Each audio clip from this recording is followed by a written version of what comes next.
want answers? I think I'm entitled. You want answers? I want the truth. You can't handle the truth. We are the Mad Men of Masculinity. Your home for healthy masculinity. We're just real men having real conversations for you.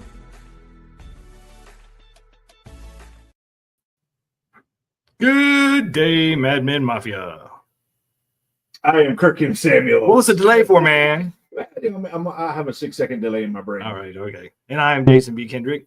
And we are the Mad Men of Masculinity. That's right. We're just real men having real conversations For you folks. And this is a continuation part 2. That's right, man. That's Speaking right. of part 2, the man, the myth, the legend, call sign Hardcore, is back in the building. Only How y'all doing? It's been a week. It's been a week. We missed you. Hardcastle. We had to bring you back in because, I mean, this subject, this is turned into like that. We had to do that whole month on divorce. Like, this has turned into one of those where I think we only got to segment 4 before we even talked about the DC crash. And speaking of crashes, our illustrious producer just let us know that there is sensationalism in media headlines because he just read off that there was 1 dies in jet crash. And then we read the report. They didn't even get off the ground. They were on the run. They're on the taxiway. So don't believe everything you hear. That's why you tune in right here, because we got the guy. The man. We got the one that can dispel all aviation myths. He is the one and only Mark Hardcore Hardcastle. Yeah, this guy started flying airplanes when Miyagi was a white belt. Oh, that's been a minute. This guy, man, I'm telling you, Trying to make you feel old over here. no doubt. This guy been flying airplanes longer than Chuck Norris. Here's how to tell. What was would have been your first fighter airframe that you would have been in if you had gone into bin? Would you have been in F4?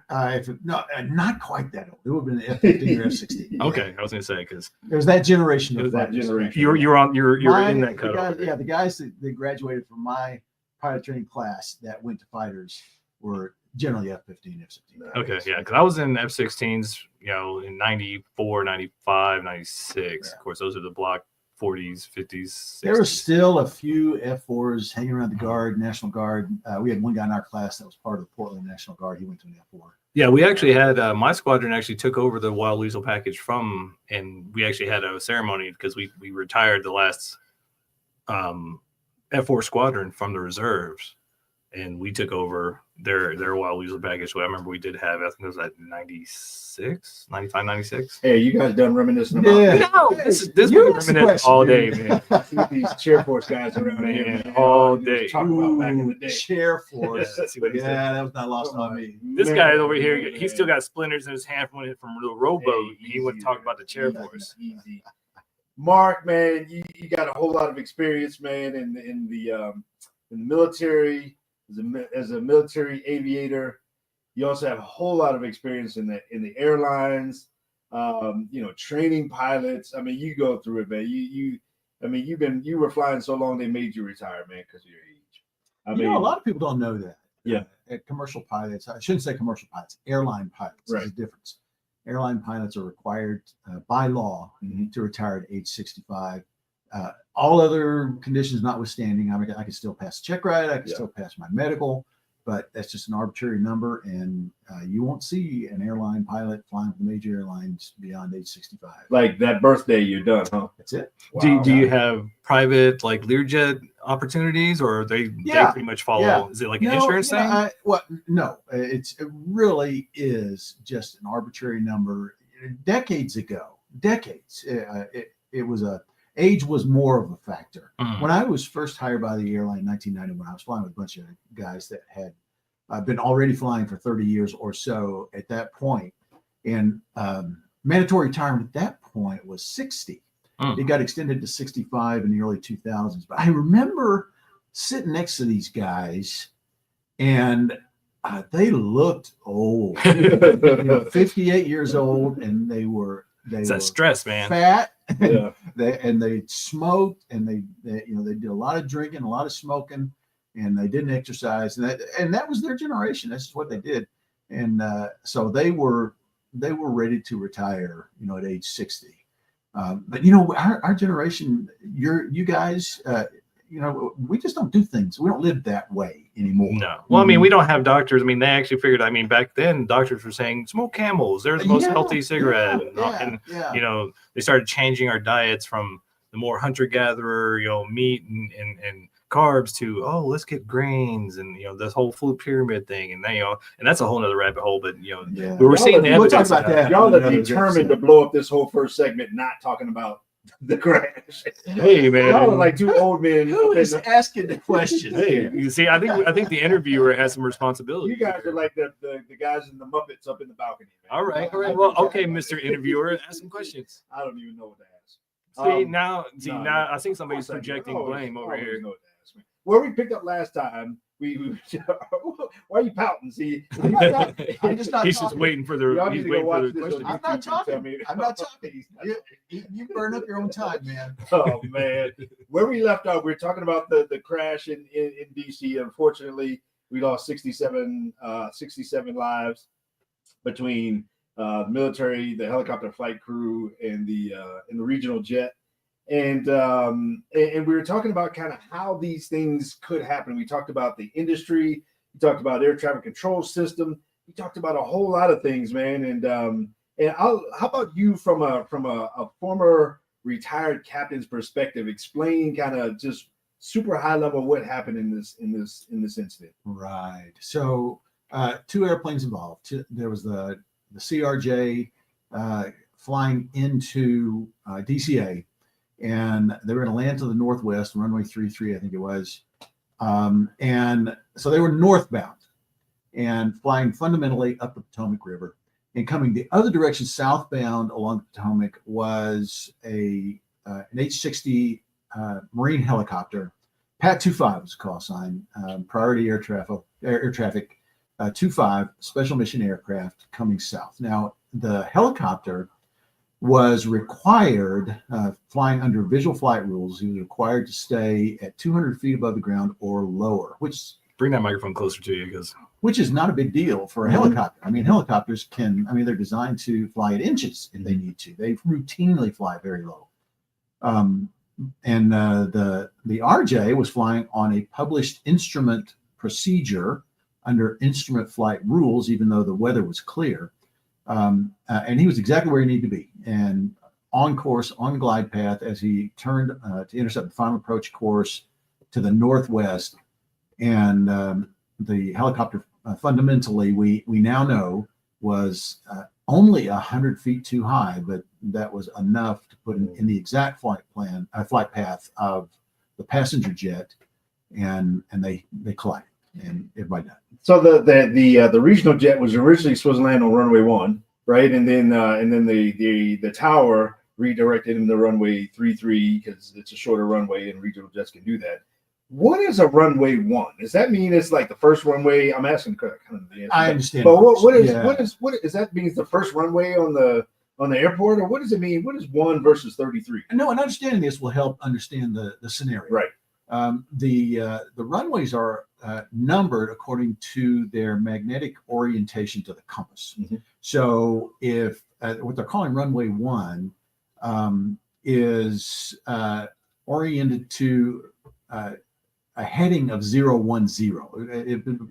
The compass goes from 010, 020, 030, all the way around the compass to 360. 360 is north. So 10 degrees off of that is runway 1. It's just fundamentally north. So it's close north. So an airplane that lines up on runway 1 is on an orientation of 010, almost directly north. Now, in this scenario, they were directed to land on runway 33. So if you think of a compass, it's 360 is north, and you go over this way, 350, 340, 330. So they're going to be coming from down here up this way to land on the runway 33. But before that, they're coming northbound. They were lined up on runway 1, mm-hmm. as you said, and then were directed to go over to runway 33. So coming northbound to line up on runway 1 this way, and then to get on 33, they had to jink off to the right and then bend back around to the left, to the northwest, this way. And the helicopter is coming this way. So we got the RJ coming around and the helicopter coming this way. And the RJ is actually looking over here. The pilots are looking over. They're not looking over here where the helicopter is. The helicopter's coming this way, and that's where they met. That's how it happened. Man, that is unfortunate. And if you're flying south to north, generally speaking, besides any regional airports and that kind of stuff, you're flying, generally speaking, past the military air base, Patuxent River, or Sutter Station, off to your right, up the Potomac, you got Joint Base Andrews, formerly known as Andrews Air Force Base. Right next to, on one side of the Potomac River, on the east side of Potomac River, you got Joint Base Andrews, formerly, Bowling, which used to be Bowling Air Force Base. And then, of course, you got, DCA, you got BWI 30, 40 miles to the east, you got Dulles like 10, 20 miles to the west. And if you've ever been up and down that corridor, especially in the National Airport, there's this, that doesn't even count the civilian and police and all the other helicopter activity that's going around DC. You're talking White House and Capitol only a mile away. And so there's so much activity in that region. Well, not even just DC. New York's not that far. New Jersey's not that far. Maryland's right there. Delaware. You got a lot going on in that So, Kirk, I'm not sure exactly where you were going, but I think you were leaning into the place of there. Who knows what everything's going on? There's one person who knows everything. Yeah. And who's the big picture?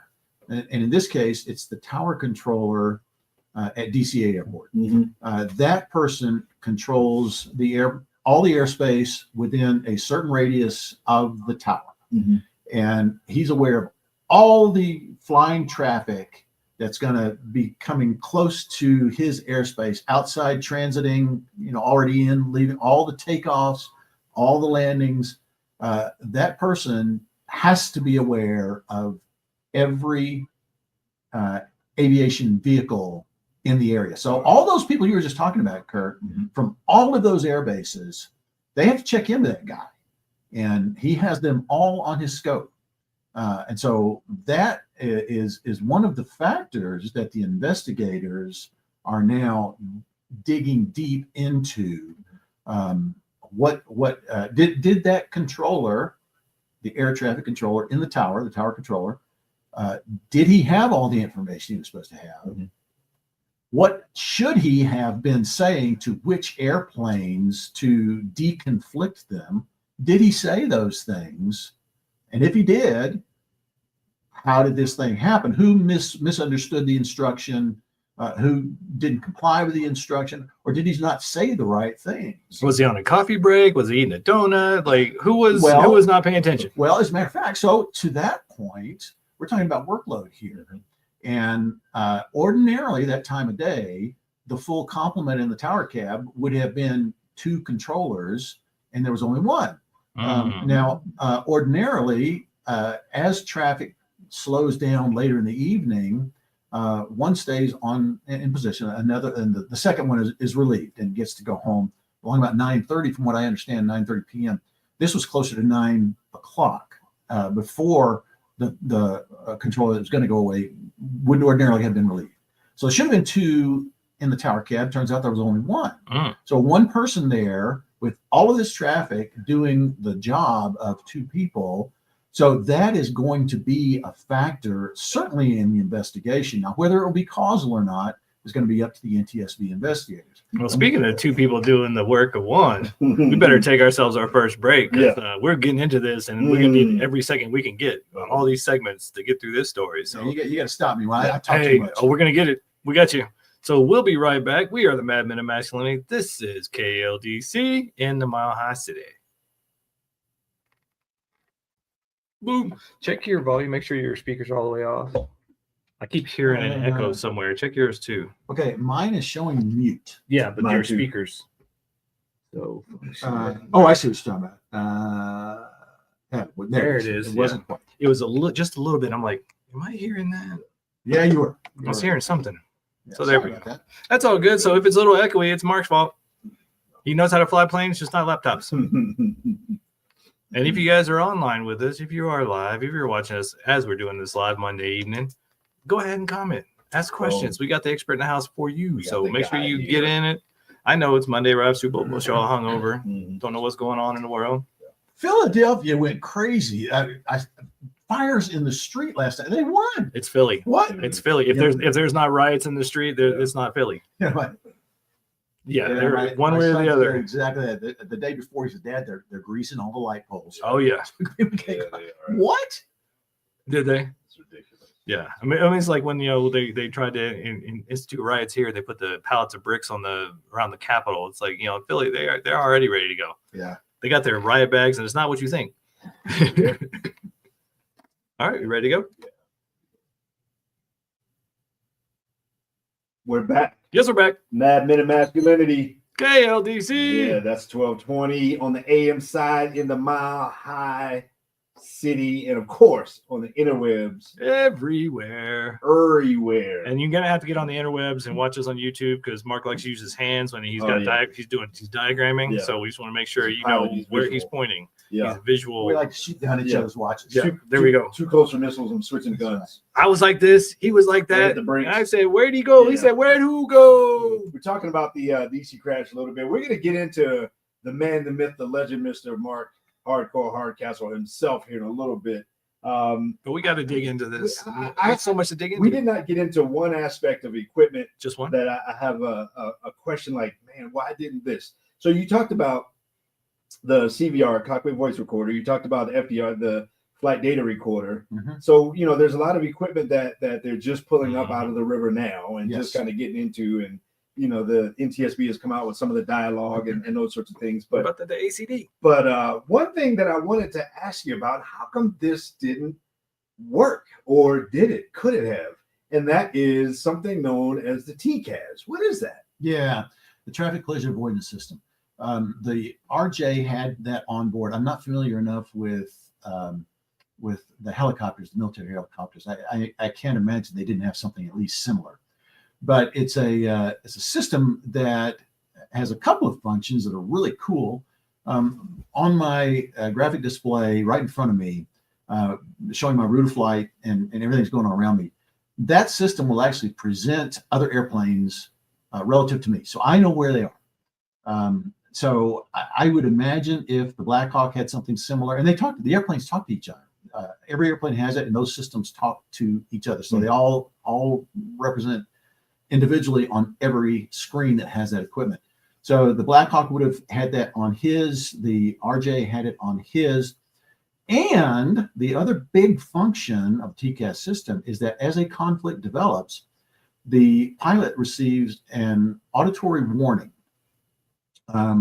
First, it shows up, it's a little white symbol that doesn't say anything. When it gets too close, it turns yellow, changes shape, and then it shouts out, "Traffic, traffic." Mm-hmm. And then if the conflict continues to develop, then it goes from a red circle from a yellow circle to a red square, and then it directs a resolution, and that's called a resolution advisory, and it goes to both airplanes. So the system tells one airplane to climb and the other airplane to descend, and it deconflicts them that way. It's sort of a last resort, particularly under air traffic control. The tower should have been doing that function, but if they don't, this is a backup system. So your question is, why didn't it work?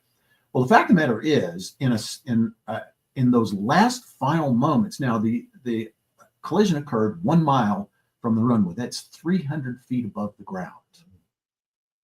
And those guys are almost, the RJ pilots were almost already so close. I mean, the runway lights extend out quite a bit, and they're almost already over the lights.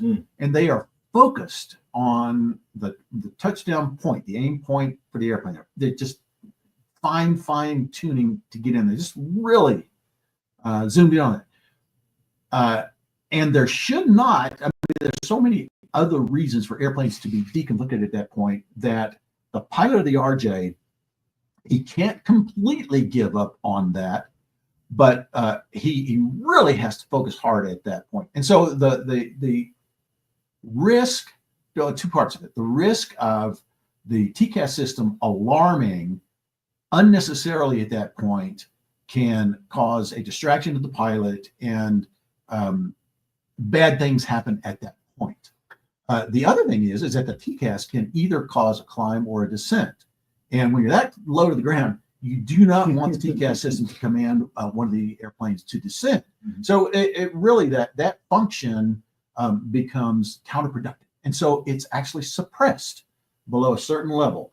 And many of the systems, as high as 1,000 feet, as they get close to the airport, the system is suppressed. So the TCAS would not have been of any use to the RJ pilot at that point, other than just the graphical representation of hey, there's an airplane. Well, there must have been a dozen on his map at that point. So pulling that out of the clutter would have been hard. So that brings up the question I'm sure a lot of people have, because a lot of folks now, they don't know anything about it, flying an airplane, but now they're having like the anti-avoidance collision systems on their cars where it hits the brakes for them and things like that. So they're wondering why. Yeah. Okay, well, if you have this anti-collision system in the radar system, and why wouldn't it just move it? But to your point, at a certain level, they have to turn it off or make it, like you said, less sensitive, desensitize it, so that, because when you're coming in for a landing, you don't want that system going, oh no, climb. It's like, no, I actually want to touch down. I want to land. Like, just because there's ground there, that's where I'm going. Yeah.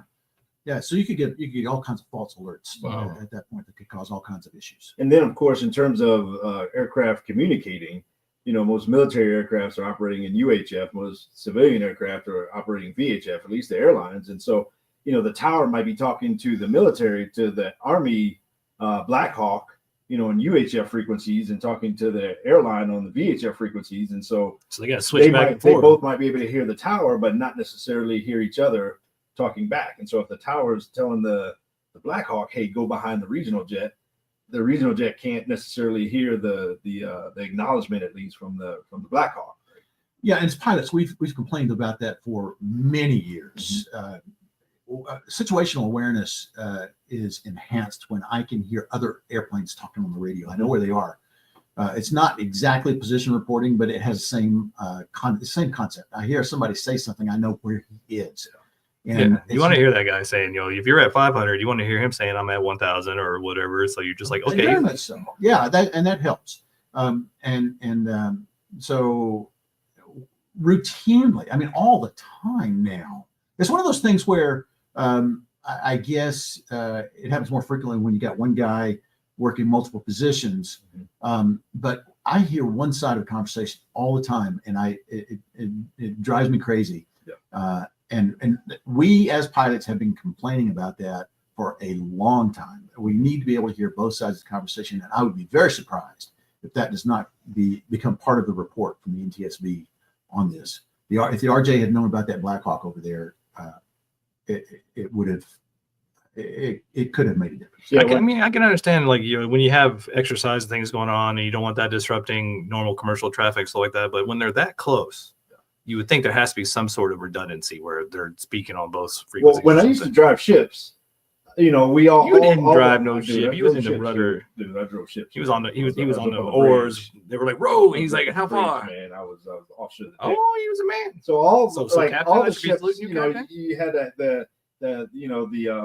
the hail frequencies, so it's like channel 16, VHF to speak to everybody. And we had we had UHF and VHF up, but generally speaking, we would all speak to each other in VHF. Maybe you can go to another channel if you want to have your own, or if it's military to military, you go over to UHF, whatever. But, but everybody heard everything. And I would imagine maybe, we're not flying airplanes, so maybe that could be overwhelming. Maybe that could be, too much to hear in a cockpit, but it just seems like you're literally speaking on two different frequencies. It's hard to. Well, to your point, we did have an emergency frequency on both VHF and UHF. We called it guard, and all pilots are required to monitor guard all the time. Yeah. So I'm talking on VHF 1, I'm monitoring guard on VHF 2 100% of the time. Now, there are specific circumstances where air traffic control will engage with that frequency to get something done. But this scenario, that frequency would have been unlikely to be used as a solution. Yeah. Hey, we got 4 minutes left in this segment, and I need you to help me believe that the whole Philadelphia crash was not a conspiracy. I mean, come on, it happened right after. They got to be related, right? Come on. Come on, man. So, let me give you a little perspective on that.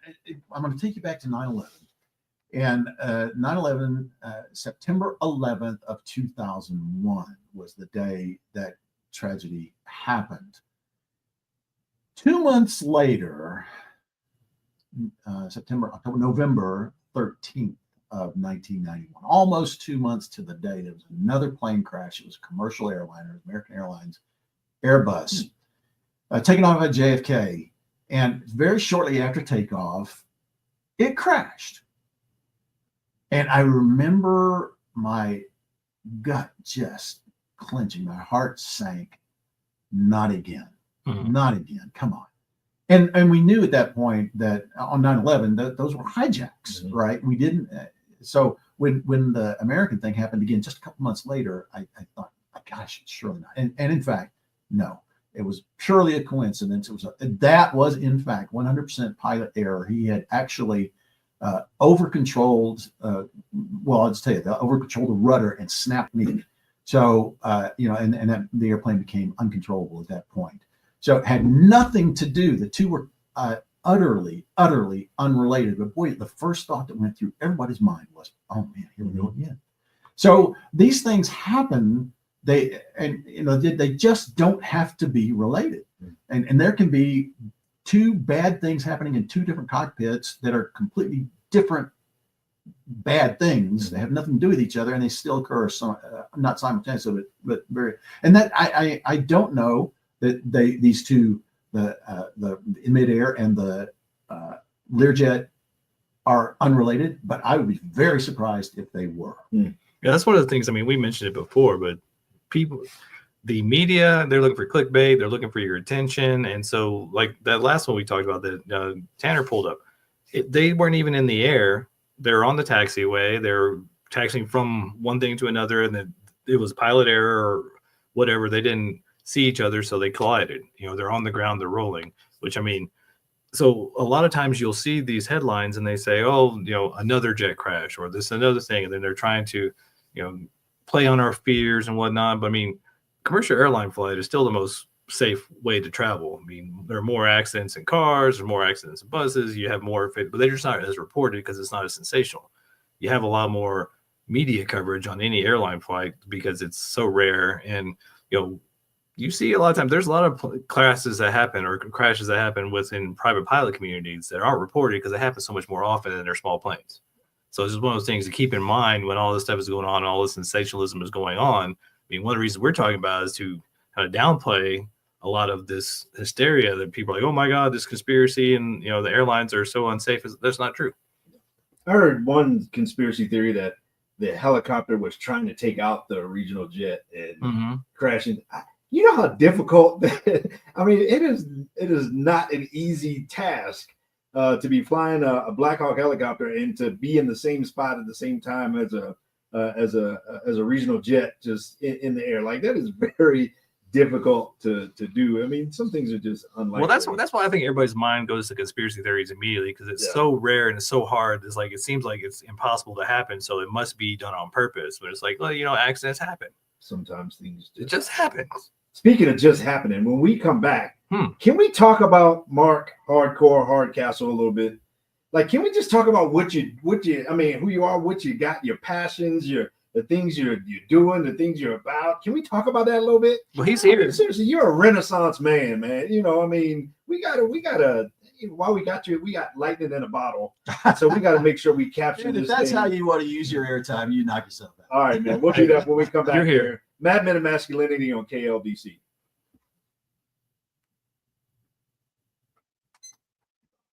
How we doing? Is doing better now with the audio stuff? Okay. I just saw that look on your face. I'm like, oh, something's wrong.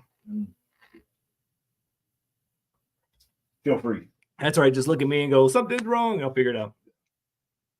Boom. Yeah, we gotta make love to the microphone. Good stuff. Except for me, I need to. Yeah, you need to back up. We need to put you in the other room. I need to relax. He's got that preacher voice. It's like all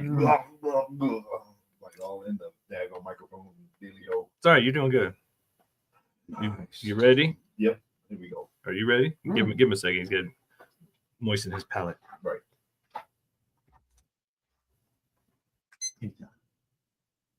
And we're back with Hardcore Mark Hardcastle, retired pilot, Air Force extraordinaire, expert on all things that fly. Or my God, I got two of your books at home, man. He writes books. I was determined to bring them, but I just forgot.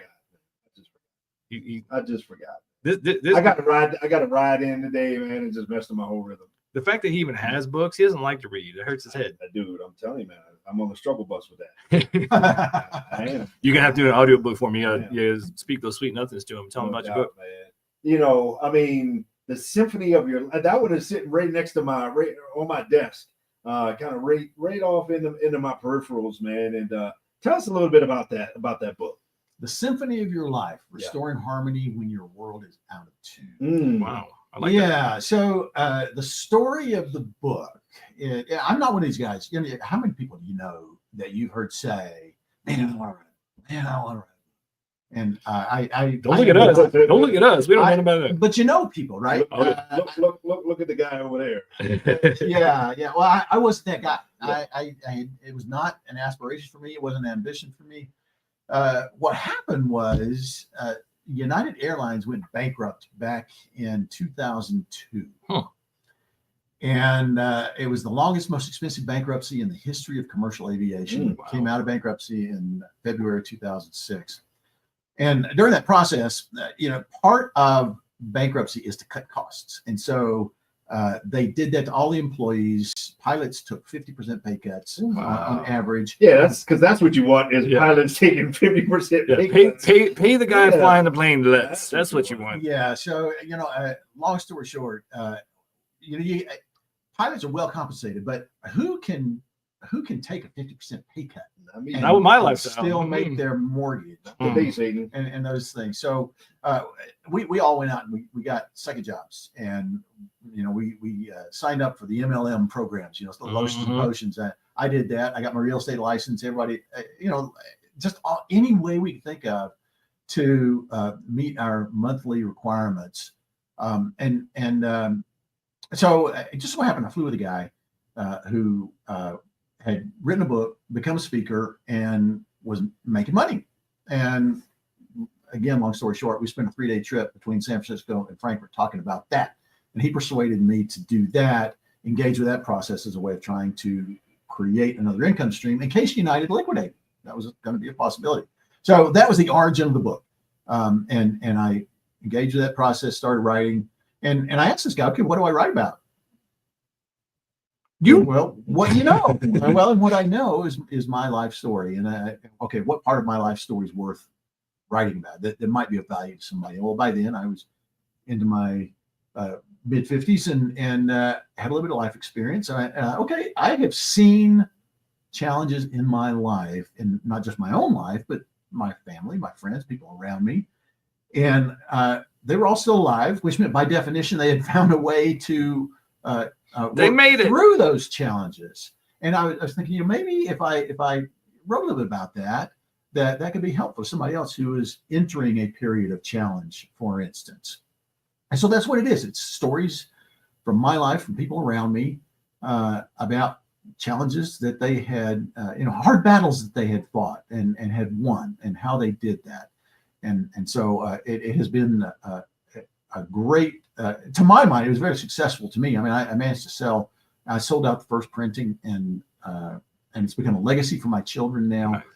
Very proud of it. And it's available on Amazon. And if you buy a hard copy from Amazon new, there's a whole bunch of folks who sold used copies now. Mm-hmm. But if you buy it new, it comes with an author signature. So, nice. Well, to sell some of those books, let's get some, since we have you here live and direct in the studio. As far as that book goes, what would be like your top 3 tidbits as far as how to get through hard times? What are the things that, what are the top 3 things that like get people through the hard times? Right. So there's one theme that thread that goes through the whole book. Every story has something to do with an example of this theme playing out. And it is simply this: if you're ever going to have success in anything in life, whether it's something you want to start that's a new project, an aspirational goal, or if you're just wanting to get through a hard spot, you simply must stay in the process.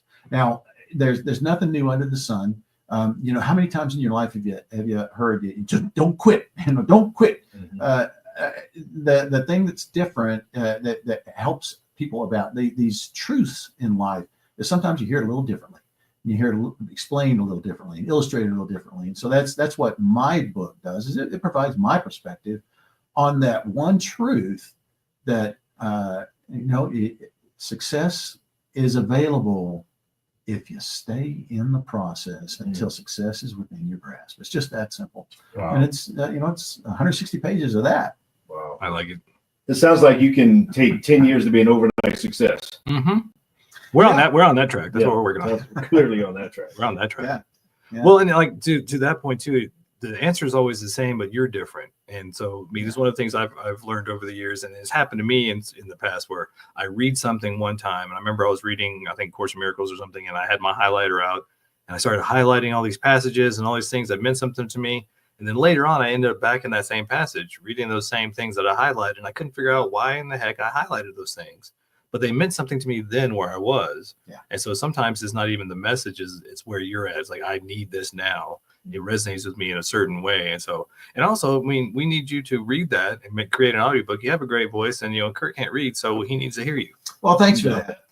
Well, how about if I give you two quick examples? Yeah. Do I have, how much time do we have on this? You got 6 minutes. Oh, perfect. So two stories. My favorite story has to do with my daughter, Anna, musical theater. She's a singer and actress and is in the Denver musical theater scene here now. She's got a cabaret coming up in just a few weeks. Can we get tickets to that? Yeah. But the story is she fell in love with the Little Mermaid when she was a small baby. And the Little Mermaid led her into musical theater. And her goal early in her life, in elementary school, was, I want to have a lead role in a Broadway style musical, just like Jodie Benson, the lead singer, the singer who voiced the Little Mermaid. And so at elementary school, middle school, she went through Colorado Children's Chorale, and we had her in all kinds of dramatic productions, and then junior high school. And but she never had that lead role. Well, until senior year, then it looked like, she's well developed. Her craft was good, and she was the senior, which meant that senior always gets the lead role, right? And so she auditioned for the senior musical at high school and didn't get it. And at that point, nobody would have faulted her for, just, okay, maybe I just don't have the chops, right? And disengaging with that dream, going out to find another one. She stayed with it. That fall, she won a scholarship to Casper College right up the road here.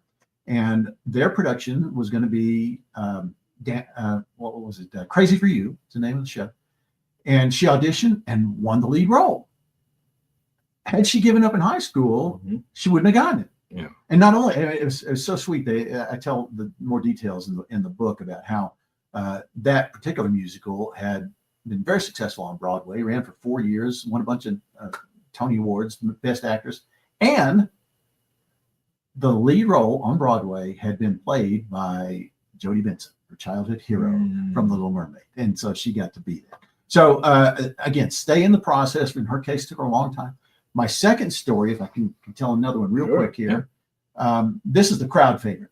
It has to do with when I went to the Army's Parachute Training Jump School down in Fort Benning, Georgia. And a lot of the training down there for 3 weeks was about physical conditioning, because you fall out of an airplane with a parachute, and you go it's down not just off slower. landing. Yeah, no, it's not. You go down slower than if you didn't have the parachute. Yeah, but you still hit the ground pretty hard. If you're not in good shape, you can be hurt. So we did a lot of physical conditioning. Last day of week 2, they took us out for this run, and they said, "All right, we're gonna go for a 1 mile run." And off we went, and they pushed, and it was a fast pace.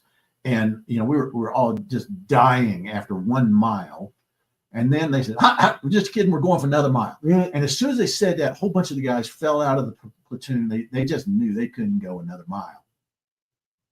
Well, those of us who kept running only went for about another, 100 yards. And then they called us to a halt, let us stop. And the lesson of the day was, you can keep going as long as you need to. You just need to know you can. Yeah. They did something with us in our men's leadership seminar. It was a 9-day thing, and we have this project that we do. And it's and we were doing like excavating, and we transformed this basketball court into this thing at this elementary school. It was our project we were giving back. But to that same kind of thing, at the end of that, as we're hot and sweaty and dirty and everything, they bring all the kids out and they're like, hey, now we're going to play kickball with the kids. Now we're going to do this because we're all like, day's over, we're tired, we're done.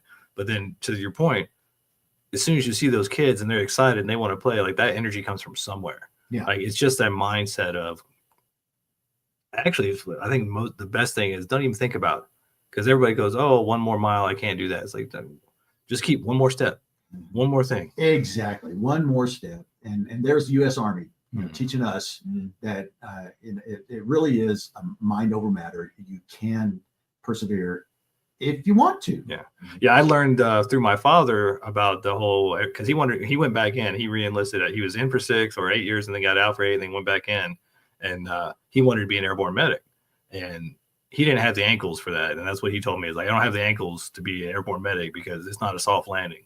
And so I learned about that through him, because he tried, and I guess they were doing the rappelling down, or you go down the rope before they actually throw you out of the plane just to test to see if you have the physicality. And he's like, nope, I was about to break my ankles. And they were like, nope, you don't have the ankles for it. So he had to be a driver and something else. But yeah, people think, oh, it's a parachute, you land nice and soft. Nah.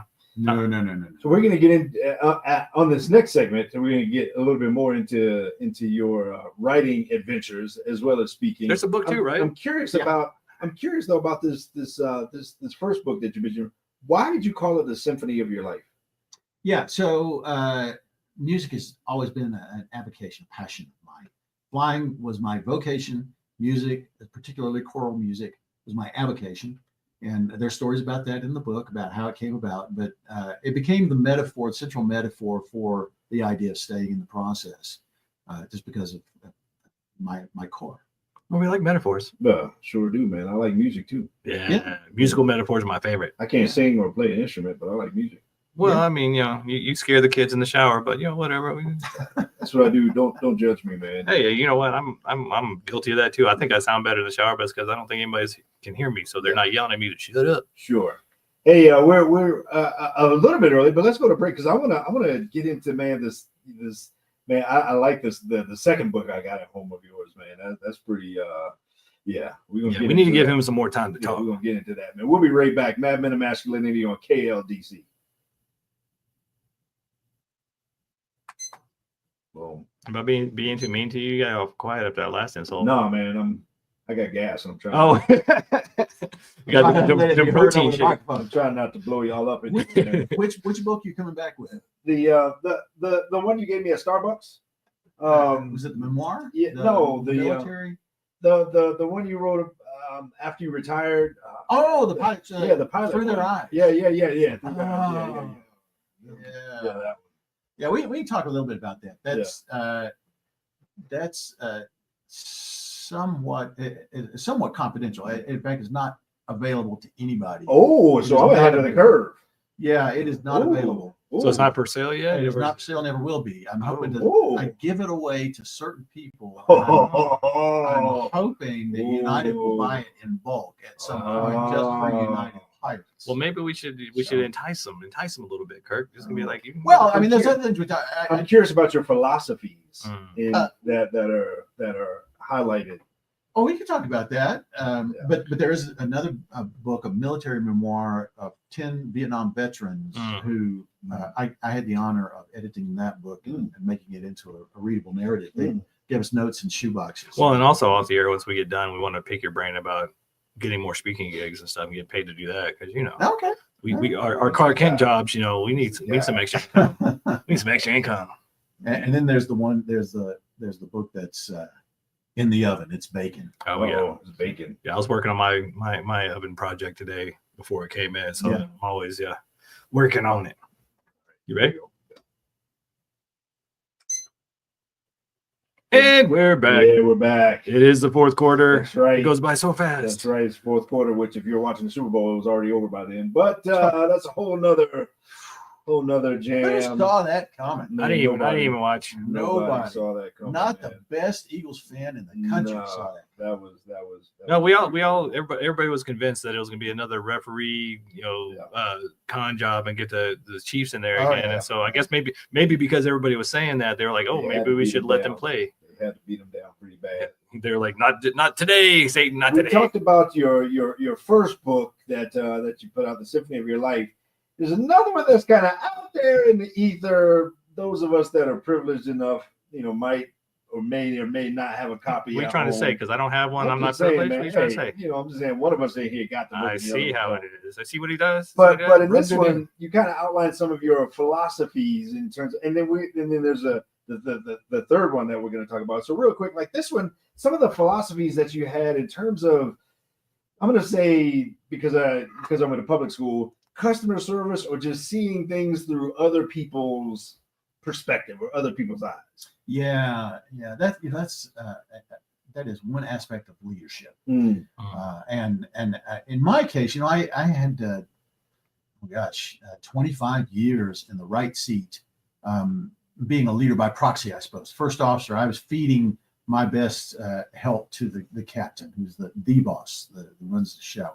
So I got to observe that for 25 years. That was after my time in the military, my time at the Air Force Academy, and all that kind of stuff. So if I didn't have some sort of a leadership philosophy by the time I became a captain, then something was wrong. So I engaged with that idea and started working on it. How do I want that to manifest? What do I want it to look like?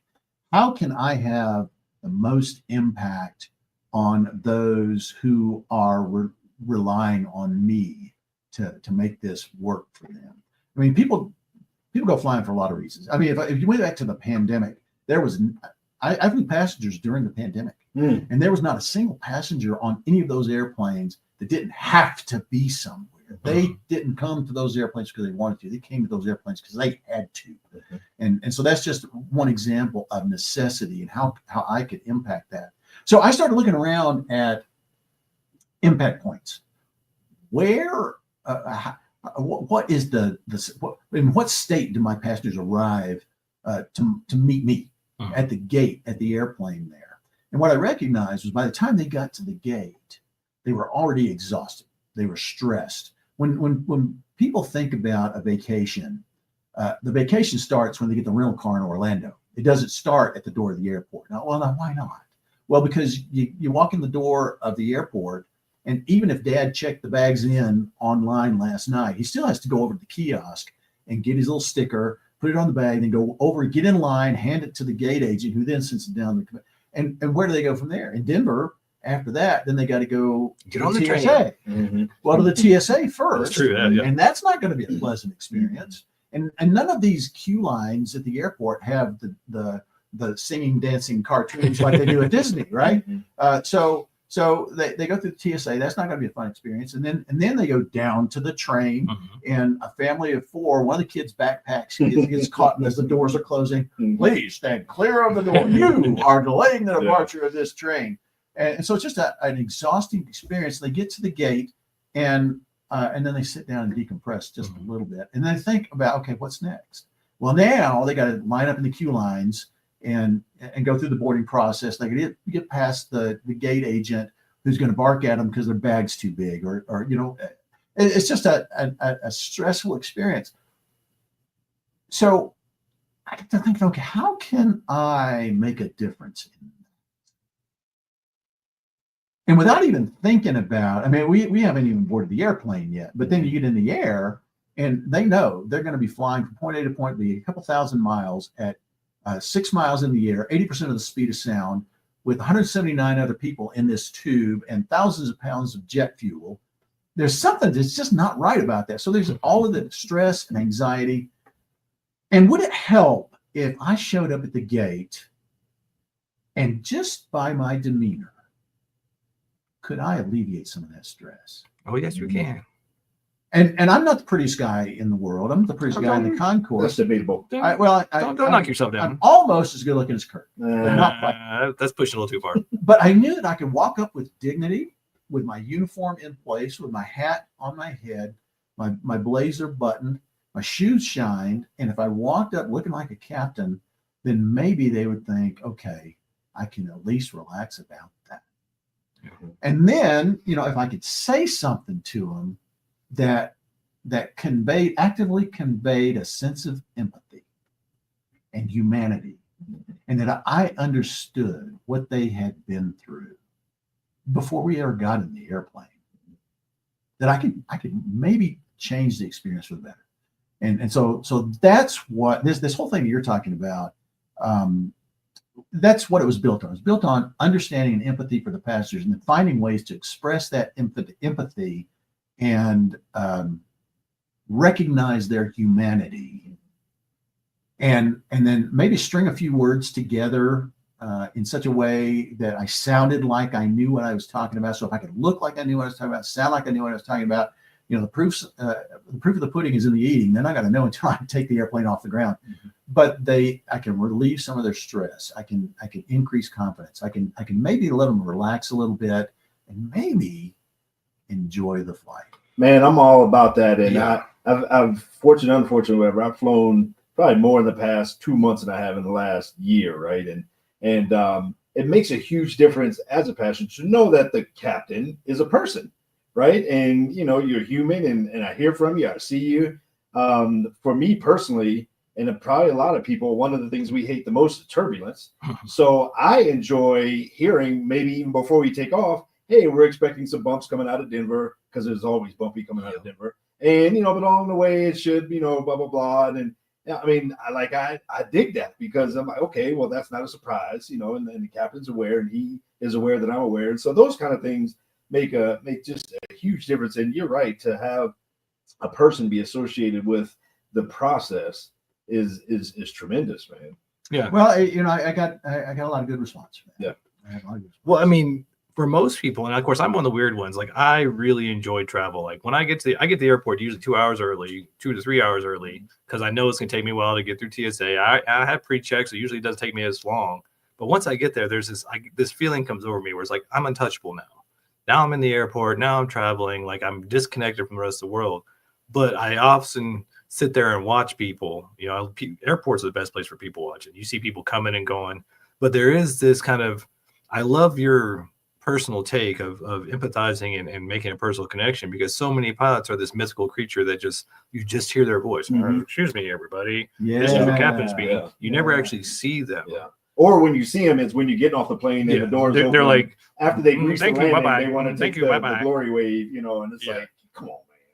So yeah. So there's some, that I've told you some stories about me and my perspective and where it all came from. But the point there is that some of these principles are applicable to any customer service kind of organization. Well, we are a men's specific show. We do talk about healthy masculinity. So I would love for you to give this some pointers to the guys out there. Like, how can you apply this in your life to make your life more successful, to make you a better salesman, or better pilot, a better person? Yeah. So you look around at the people that you are serving. You can lead yourself. You can lead your family. You can lead your friends. Certainly, if you're in business, then there are interactions both with your own team that help you sell your product and with your customers. And each one of them, those are what I call constituencies. Each one of those constituencies has its own concerns. And all of this communication that I do, there's a principle in public speaking that applies. Mm-hmm.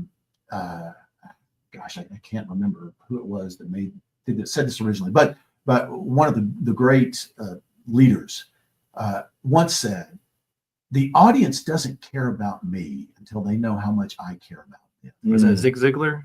Wasn't Ziglar? Wasn't Ziglar? I'll think of who it was here in a minute. In fact, I'll but one of those guys. The point is that if it's your sales team or your we call them below the wing, the guys that slung the bags, they were not customer facing, but they could certainly impact the customer experience, couldn't they? Mm-hmm. I would always have a conversation whenever I could with my tug driver or my baggage handlers, as well as my customers, because ultimately, as I'm pushing back from the gate, I wanted everyone to be on my team, and I consider my customers to be part of my team. Mm-hmm. And so everyone who's going to interact with anyone else, I wanted to impact their experience with the flight, so that the customer interaction, whether it was with the flight attendants, the gate agent, or whomever, was a more positive thing. So that's I guess that's the thing that I send to your listeners is, who do you serve, and who is on your team, and who are your customers, and where are their pain points? Look for their pain points, and then address those, and make sure that those constituencies know that and you care, and you want to impact their pain points, and you're doing what you can to mitigate that and improve their experience. Yeah. So we got a couple minutes left before we tell folks how they can get a hold of you and how they can find everything. Super quick, super duper quick. Tell us about this memoir concept that you have in written form or coming in written form. I want to read that. The veterans. Super quick. So long story short, Vietnam was 50 years ago, and the guys who fought that war, and that we're losing them. Yeah. And back in 2018, a friend of mine recognized that we are coordinated. We participate in a group. He handpicked 10 of those guys to write down their stories, gave their stories to me to turn into a narrative. And we're very proud of it. It's on Amazon, first person stories, and it is not an easy read. These guys unleashed thoughts and words that they had been holding inside of them for 50 years. Wow. Let's see, it's Echoes of Our War.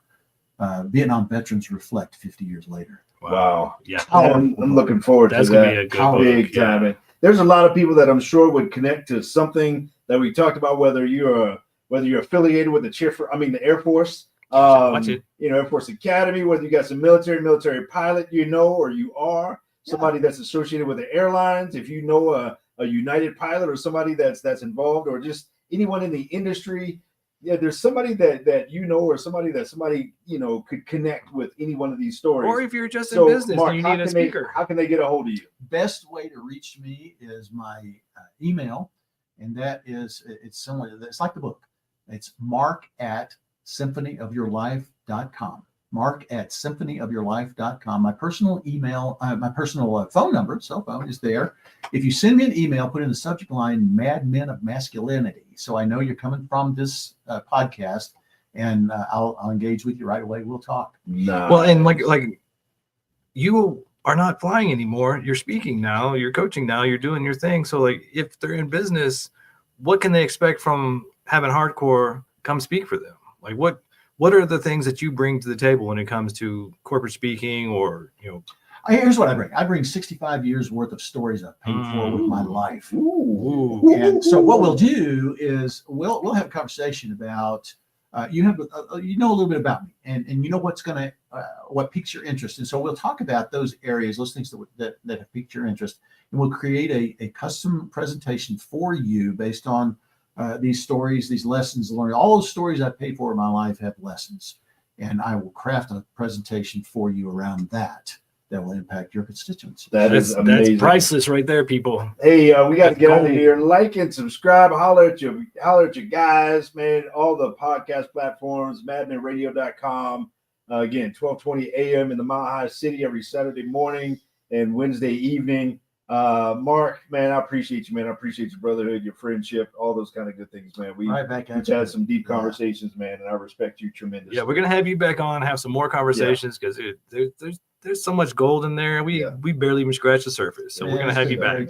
Thanks for having me on, guys. Love you, buddies. This is the Mad Men of Masculinity, and we are out.